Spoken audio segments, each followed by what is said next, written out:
আমাদের ছেলে মেয়েদের দিকে একবার তাকিয়ে দেখুন আপনারা। আজকে বাংলাদেশ উন্নয়নের দিকে এগিয়ে যাচ্ছে। বাংলাদেশ সরকার বারবার বলেছে এই উন্নয়নে হরিজনরাও ভূমিকা রাখে, পরিচ্ছন্নতা কর্মীরাও ভূমিকা রাখে। তাহলে আজকে বাংলাদেশের উন্নয়নের যে অগ্রযাত্রা, সেখানে যদি আমরা অংশীদার হই, তাহলে আজকে আমাদের যে অধিকার, সেই অধিকার হচ্ছে আমাদের মাথা গোজার যে ঠাঁই, সেই ঠাঁইটুকু কেন কেড়ে নেওয়া হচ্ছে? বন্ধুগণ, আজকে আমাদের মায়েরা কাঁদে তাদের সন্তানকে নিয়ে সেই ছোট্ট ঘরে থাকবে বলে।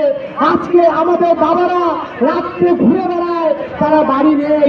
আমাদের বোনেরা তারা আজকে রাস্তায় ঘুরে বেড়ায়।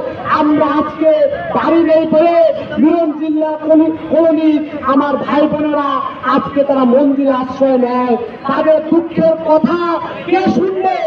আমরা বলছি, সারা দেশ থেকে আন্দোলন হচ্ছে, বিভিন্ন দল আমাদের পাশে দাঁড়াচ্ছে।